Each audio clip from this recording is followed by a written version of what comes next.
Are you ready to be one of the very first people to see inside Universal Orlando's brand new theme park, Epic Universe? We've got an exclusive sneak peek at the rides, the food, and much more today on DFB Guide.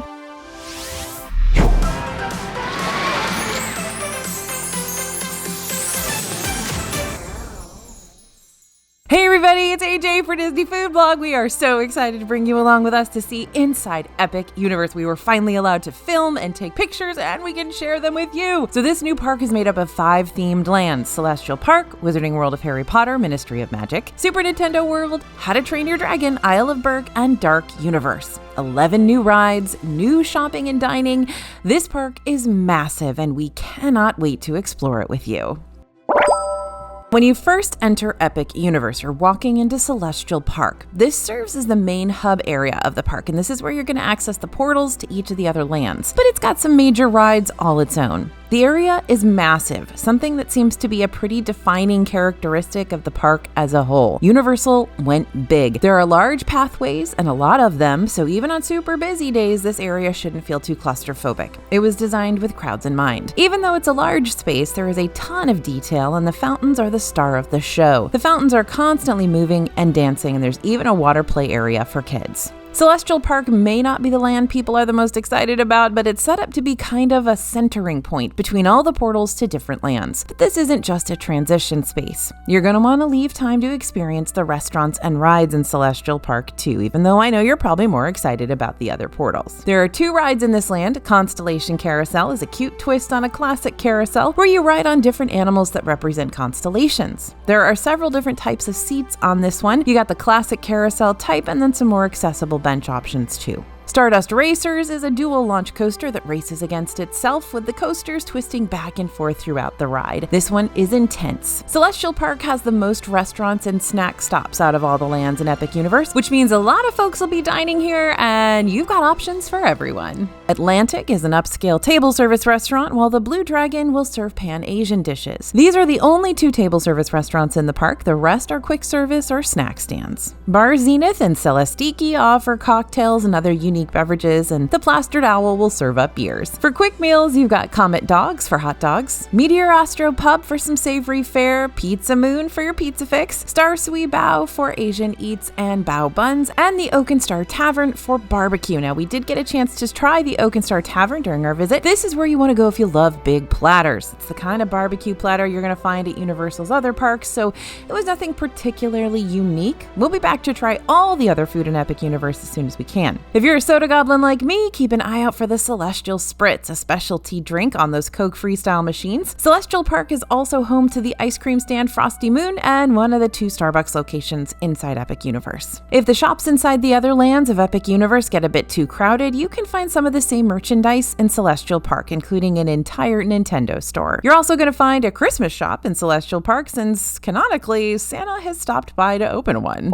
All right, let's go through our first portal, the Wizarding World of Harry Potter, Ministry of Magic. The 3rd Wizarding World land at Universal Orlando is set in the world of Fantastic Beasts and the Ministry of Magic. So it's kind of a mashup, 1920s Paris combined with Dolores Umbridge's Ministry. Don't think about that time jump too much. There's just some kind of time turner magic going on that lets you travel between those 2 times, and I promise it'll make a bit more sense once you've ridden Harry Potter in the Battle of the Ministry, which we were one of the very first guests to ride, and I am so excited to share our experience. We were asked not to film on any of the rides or at the shows. This is kind of Universal Studios Orlando policy on most of their rides. But I'm about to share our thoughts on these and share footage of the queues, so if you don't want any spoilers, this is your warning. The queue kicks off with an incredible Floo powder effect that transports you into the Ministry of Magic, which is one of the most stunning, jaw-dropping starts of a queue that we have ever seen. This queue is long, but there is so much to look at. Tons of detail and awesome animatronics. You probably won't mind waiting in line, or at least you might think twice before skipping it by hopping in line for a single rider where you'll miss a few of the queue sections.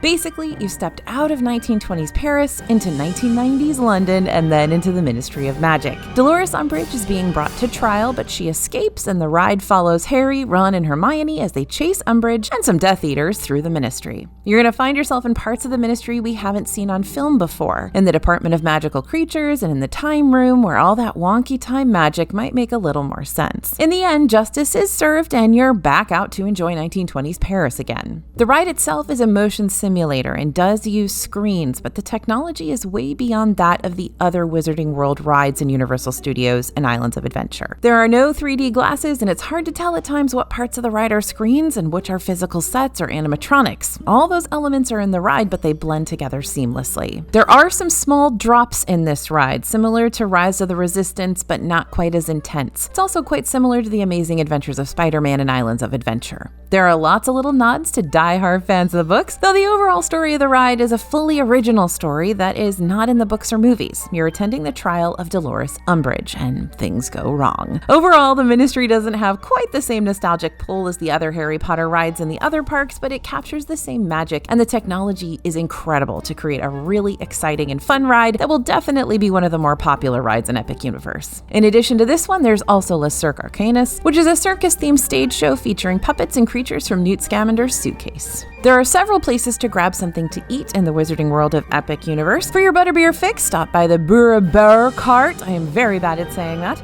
Or for more options like beer, wine, and cocktails alongside your butterbeer, there is Bar Moonshine. Café L'Air de la Sirène is the main food location in this land, serving breakfast, lunch, and dinner, including those butterbeer crepes. You've also got Le Goblet Noir for some more snacks and eats. There are new wands for sale, along with the opening of Epic Universe, and plenty of new places to cast spells within the land.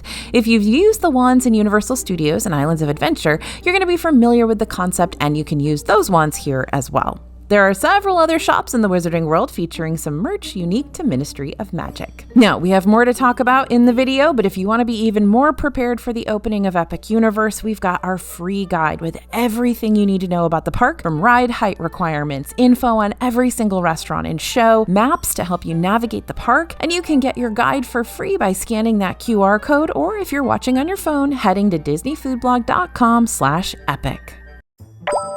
Let's head into Super Nintendo World. This is now the third iteration of Super Nintendo World created for Universal theme parks. The others are in Hollywood and Japan. The Orlando version of this land features two areas, Super Mario Land and Donkey Kong Land. If you've been to Super Nintendo World and Universal Hollywood, you kind of know what to expect here. You're stepping right into the world of Mario, and in Orlando, Donkey Kong as well. You'll also be able to meet characters from the games. There are 3 rides in Super Nintendo World. In Mario Kart Bowser's Challenge, you essentially get to play Mario Kart in real life with an AR visor where you race against Team Bowser, throwing shells and collecting coins along the way. This one is pretty much a copy from the version at Universal Hollywood, but that doesn't make it any less fun. This isn't just all AR either. You're cruising through practical sets and your actions are affecting your surroundings in real time. But if you want something a bit more thrilling, there's Minecart Madness. This coaster can be a bit rough as you're supposed to be barreling through the mines and jumping tracks. Now, the effect of jumping the track is incredibly cool and the illusion holds up pretty well.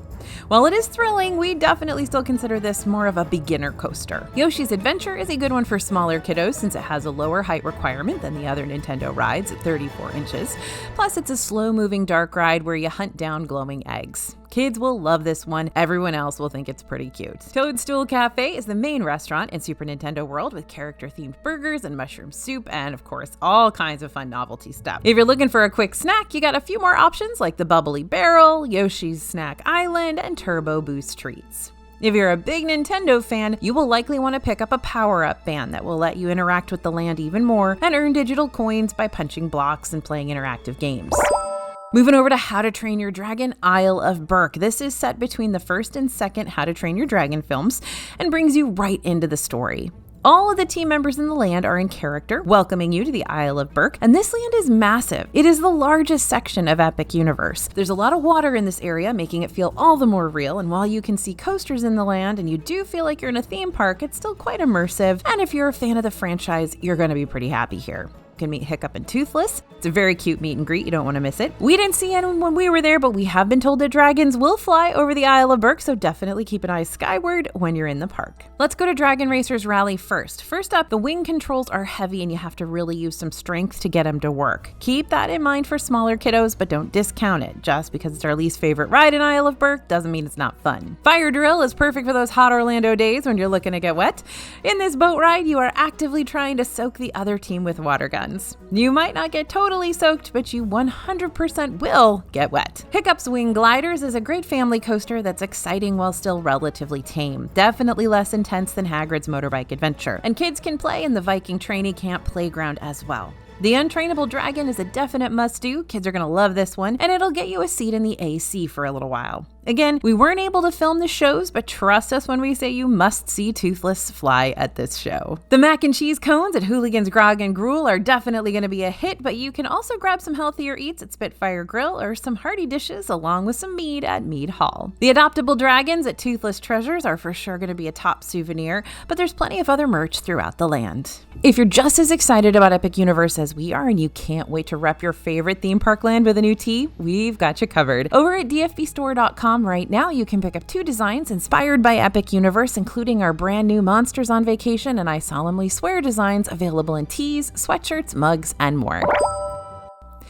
So, Dark Universe, right? All right, let's go. Dark Universe is the spookiest and probably the most anticipated land at Epic Universe, at least by our team here at DFB. The village of Darkmoor is definitely creepy, so much so that it's almost out of place on a sunny Florida day. But the theming is really incredible, and we are very excited to see a dark and spooky villain-themed, if you will, land come into being. There are roaming characters that help to build the story and vibe of the land. You can interact with the Invisible Man, Frankenstein's monster, and the Bride of Frankenstein. But kids don't need to be scared of these monsters. They'll bring down the spooky factor for those who aren't looking for it. There are lots of rumors floating around Darkmoor, and the more you interact with the characters, the more you might learn. There are 2 thrilling rides in Dark Universe. Monsters Unchained, the Frankenstein Experiment, is the big one. This is another motion simulator in a Harry Potter and the Forbidden Journey type of ride seat vehicle movement, but it has the most incredible animatronics we've ever seen. Story-wise, this is a whole new storyline for the land featuring some familiar monsters. Victoria Frankenstein has been conducting experiments on the monsters, and she's attempting to bring Dracula under her control. The experiment goes wrong, and Dracula releases all the monsters who are then chasing you. There are so many animatronics, and they are huge. Most of them move with incredible fluidity and impressive speed. This ride is definitely higher on the scare factor, but more storyline scary rather than jump scare scary. It's dark and spooky, but not truly frightening. Now, if you do get motion sick, this ride will likely trigger it as you are moving in ways that will disorient you. Lots of tipping back and turning like in Forbidden Journey, though the effects make things a little smoother.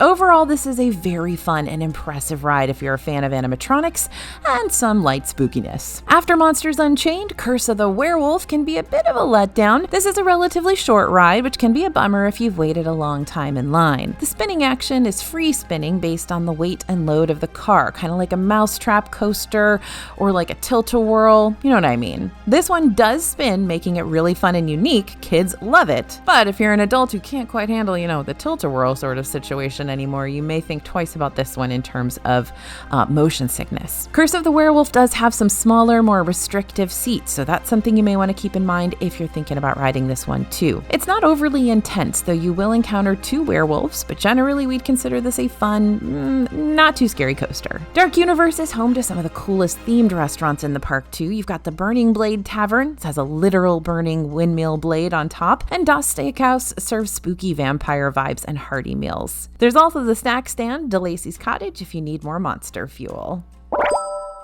Overall, Epic Universe is, gotta say it, it's epic. With 5 brand new lands, 4 of which are themed around incredibly popular franchises, thrill rides galore, immersive theming, Universal definitely did something incredible here with their brand new park gate. The portals create what feels like a bunch of mini theme parks, so you can fully immerse yourself in each story. There are roaming characters in all of the lands except Super Nintendo World, which makes those lands feel even more real and lived in. Like the rest of Universal, this theme park isn't necessarily for the littles, but it was quite family friendly all around, even in the spooky Dark Universe. Now, with so much to see and do, we definitely consider this much more than a one-day park, which gets a bit tricky if you purchase those tickets that only allow a one-day entrance to Epic Universe. If you do only have one day here, you'll probably want to prioritize 2 lands and then have a secondary list of things you'd like to see and do if you have more time. We also wouldn't recommend trying to park hop on your Epic Universe day. The travel time will eat into the time you could be riding rides, and Epic Universe doesn't have any direct tie-ins to Island of Adventure or Universal Studios, like how you can take Hogwarts Express between those 2 parks. One thing that could help save you some significant time would be taking advantage of those single rider lines. A lot of major rides in Epic Universe offer them,